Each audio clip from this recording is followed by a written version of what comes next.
very grateful for. There were no fatalities and no major injuries. They've all been transported to area hospitals now via ambulance. Hudsonville High School and Max Transit helped drivers get off the highway, out of the cold, and to the high school where they were able to get rides home. Tow trucks bringing damaged vehicles to the other side of the parking lot. Several people we spoke to say the scene was hectic on I-196. We were driving up and the cars in front of us started piling up. So we were essentially we were probably only going 20, 30 miles an hour behind them, but just truly, they stopped in the middle of the road. We hit them. Someone slammed into the side of us. We slammed into someone. So truly just part of that pileup. Lauren Stansberry and her friends were on their way back home to Chicago from a ski trip in Petoskey. They tried leaving earlier in the day, only to be right in the middle of the pileup. So we got up at 6 a.m., tried to beat the rush, but we ended up in it. So yeah, it was pretty unfortunate. But yeah, that's what brought us up there. It was absolute chaos. I mean, everyone was everywhere, people out of their cars, people rushing around, trying to get the ambulances through. It was pretty packed and crazy. The girls say Harvey Lexus in Grand Rapids sent them a car so they can get home. If the roads aren't drivable, they'll stay in Michigan for another night. In Hudsonville, Carter Landis, News Channel 3. Now, the road conditions continue to be a big story tonight with the slick and snowpacked roads creating problems for drivers during the night hours. Our team coverage continues now with News Channel 3's Abigail Taylor. She's been out and about in the Kalamazoo area and spoke with a towing company. Abigail, you and your photographer are on I-94 right now. What are you seeing and how do the roads compare to earlier today when you were out? Andy, you're seeing where we are at right now. We're on I-94, just about approaching exit 75 at Oakland Drive. And the roads are on and off. Some areas where they've treated them are a little better, but then with the snow still coming down in spots, it's hard to say that with any kind of certainty. The highways, I think, are a good testament of what the roads are looking like today, because usually these are where they are the most attentive and really get the most treatment. And we've seen a lot of issues on the highway today. I spoke earlier with Jay's Towing, which tells me that they have had a busy day, just flooded with calls.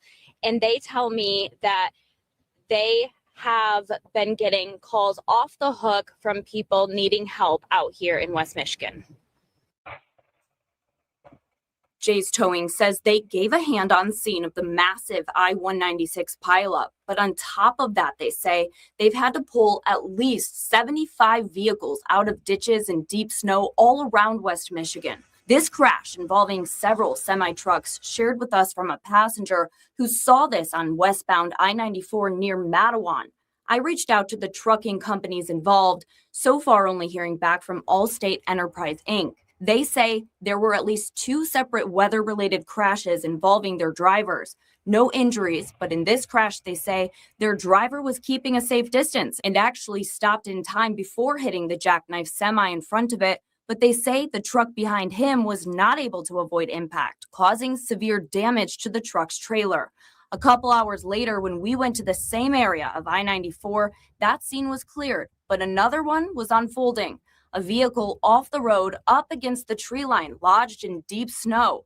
No medical crews were on scene, just tow trucks at the time.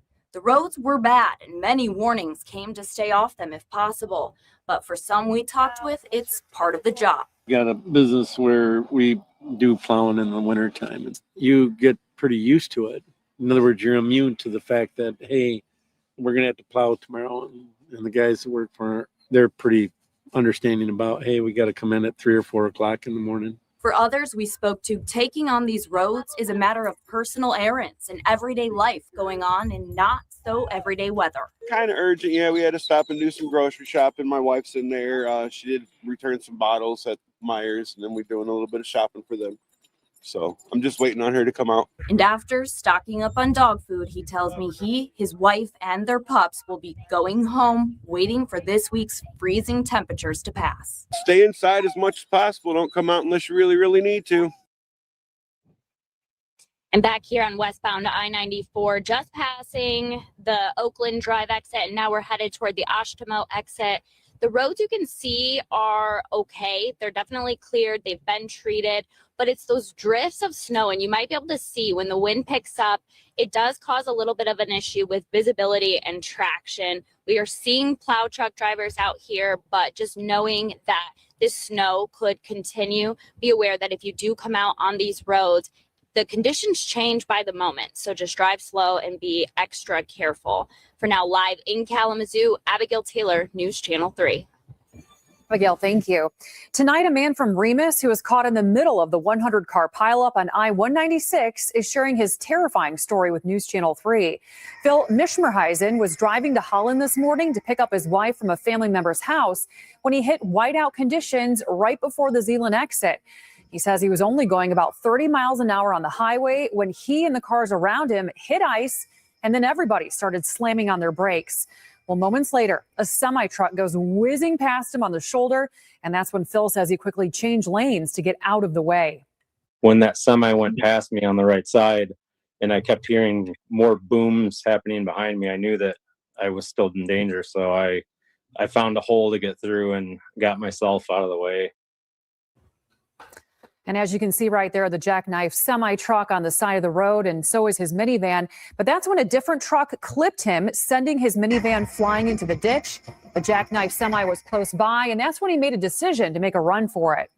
I knew that I was going to be there for a very long time, judging by how many cars were there. So I put on a hat and gloves, and I ran through a field and to a subdivision, and I dropped a pin on Google Maps of where I was, and I had my parents come and pick me up because they live nearby. Well, Phil says he's so thankful that no one died in the pileup, and he tells us that his minivan was one of dozens of vehicles towed to the Hudsonville High School parking lot, where he plans to retrieve it tomorrow. There was another pileup earlier today in Kalamazoo on the US 131 business loop, which caused the northbound lane to close for almost 5 hours. The Kalamazoo County Sheriff's Office says that whiteout conditions caused a series of collisions involving cars and jackknife semis. We're told 15 vehicles were involved in that crash. There were many school and other closures today, and more coming into our newsroom for tomorrow. To view those, head to WWMT.com, hover over the weather tab, and choose closings. You can also find them scrolling along the bottom of your screen right now. Taking a live look over downtown Kalamazoo, where we've been seeing some on again and off again snowfall. We are still under this winter weather advisory until tomorrow morning, which is, of course, prompting those several closings, school closings. Chief Meteorologist Keith Thompson joining us in the Weather Alert Center with what you need to know. Keith. Yeah, you know, the good news is that things are winding down. The worst of the weather is over, but just because the worst of the weather is over doesn't mean that we are out of the woods just yet. And in fact, if you're commuting overnight, you'll likely still have some hazardous driving depending on where you are. So we are winding down our weather alert day for today. We have had that heavy lake effect snow between Holland and Grand Rapids. Some reports of up to a foot of snow, by the way.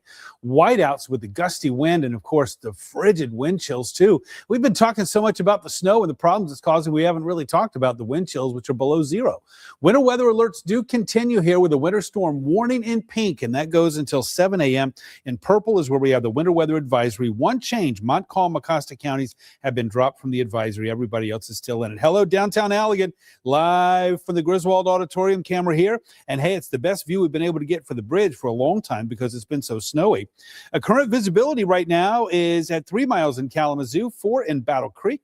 As you can see, the visibility is a lot lower in Muskegon right now, where it is at 0.8 of a mile. And that's borne out here by this view of the USS Silversides. That's the museum there that's docked on the channel. And as you can see, it's a little bit snowy there, too. Been a lot of snow there. Right now, the snow showers are winding down. Notice they're not covering as much area as earlier. Temperatures feeling like as cold as -17 in Coldwater. It's ridiculously cold. I'll tell you what's on the way for tomorrow and looking ahead to another snowmaker heading our way coming up, Andy. All right, not only is the snow a big problem, but that extreme cold Keith mentioned also causing issues throughout West Michigan. Right now, several warming shelters are open, but advocates say that flexible emergency space is still needed. In dangerous wind chills like these, the homeless are especially vulnerable. Volunteers and community groups came together today to provide those in need with food, warm clothing, hot coffee, charging stations, even pet food. We all know that there's inclement weather here now, and we needed more warming shelters. So I felt that this was an opportunity for me as an elected official to get very, very active in keeping people warm. City and county officials in Kalamazoo say capacity is being monitored in real time at multiple shelters and warming centers across the Kalamazoo area. St. Luke's Episcopal Church in downtown Kalamazoo also opened its doors and as an emergency warming shelter after advocates say that there simply wasn't enough space. A new ruling tonight following a fatal traffic stop where police fired deadly shots. Why Kent County prosecutors say the shooting was justified.